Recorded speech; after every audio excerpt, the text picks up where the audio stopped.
Good morning, students. In the previous class, we read first two stanzas of the poem Amanda that you have in your syllabus. In today's class, we will do a quick recapitulation of what we have read so far, followed by analysis and explanation of stanza number 3 and stanza number 4. So, in this poem we read that Amanda, a teenager, is constantly being nagged for her mistakes. She is first pointed out most probably by her mother for biting her nails and for not sitting in the right posture. The mother also feels that Amanda sits in a very lazy manner. To this, Amanda imagines herself as a mermaid who lives a calm and relaxing life in the beautiful green sea. Further, she is nagged for not cleaning her room and shoes and also for not doing her homework. She then imagines herself to be an orphan because she is now fed up of being watched by her parents continuously. She says that she would have enjoyed her freedom then by making the patterns of her bare feet on the sand and would live a peaceful life. So, as discussed earlier, nagging a child, constantly rebuking him or her leaves a negative psychological impact on the growth and development of the child. Let us see that what happens to Amanda in stanza number 3. Don't eat that chocolate, Amanda. Remember your acne, Amanda. Will you please look at me when I'm speaking to you, Amanda? I am Rapunzel. I have not a care. Life in a tower is tranquil and rare. I will certainly never let down my bright hair. In this stanza, acne means pimples. Rapunzel is a girl in a fairy tale. Tranquil means calm and quiet. And rare is uncommon. In this stanza, we get to know that again Amanda is being nagged by her mother for eating chocolates. She reminds her of pimples that Amanda faces due to eating chocolates. At last, she scolds her for not paying attention to what her mother says. At this moment, Amanda imagines herself to be Rapunzel. Rapunzel was a character from a fairy tale that was captured in tower by a witch. The witch used to climb the tower with the help of long hair of Rapunzel that were let down by her through the window.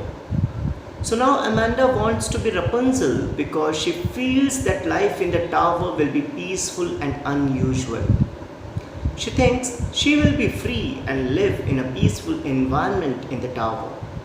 She also confirms to herself that she will never let her hair down to anyone so that nobody could come to her in her tower.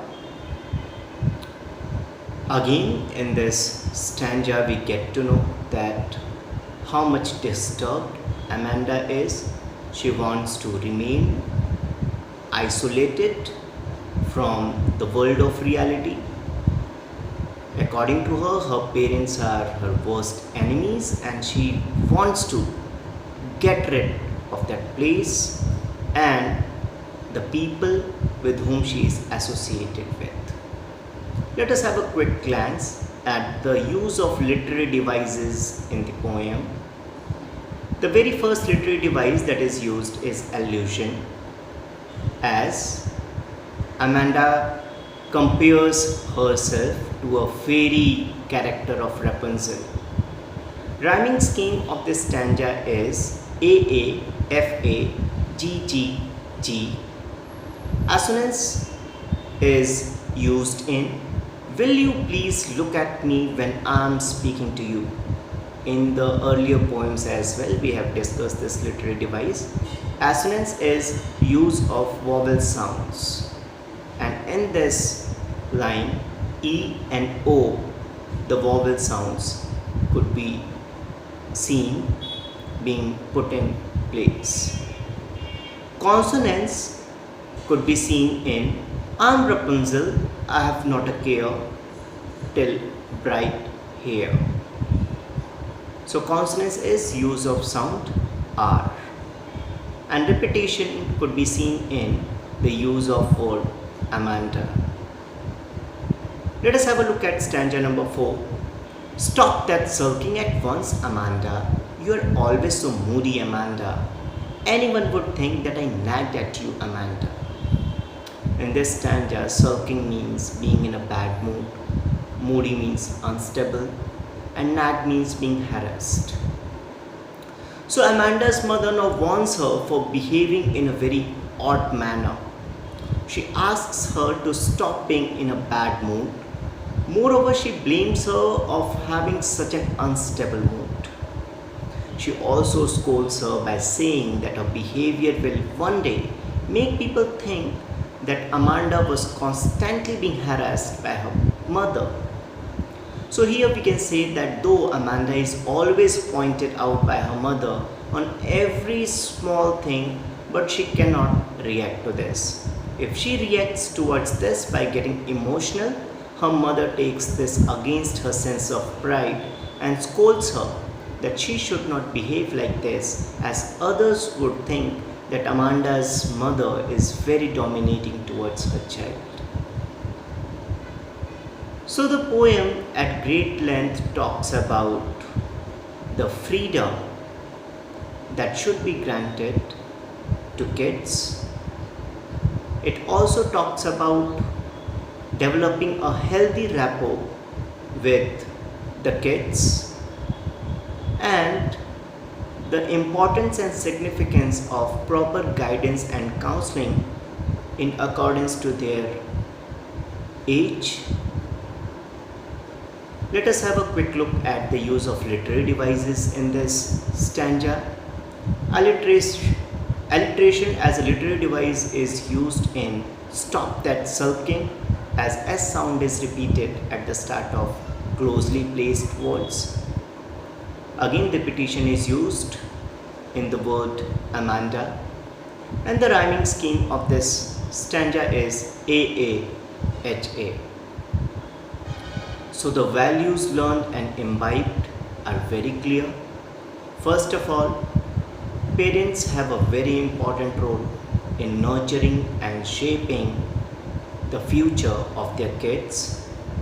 Second, they need to take their teenage kids in confidence while conveying their ideas. Third, the kids should be provided with specific amount of freedom wherein they could do what they feel like doing. Fourth, sometimes even kids need to understand that all the advices that they are receiving from their parents is not targeting them. Instead, it is for their own welfare. And to address all these issues, positive and conducive environment should be created. Healthy communication should be established between the child and the parent. And if these things would have happened with Amanda, then obviously she would have not turned into such a negative character with so very disappointing and disturbing thoughts. That is how the poem culminates, and in the next class we will start with the next chapter. Till then, goodbye.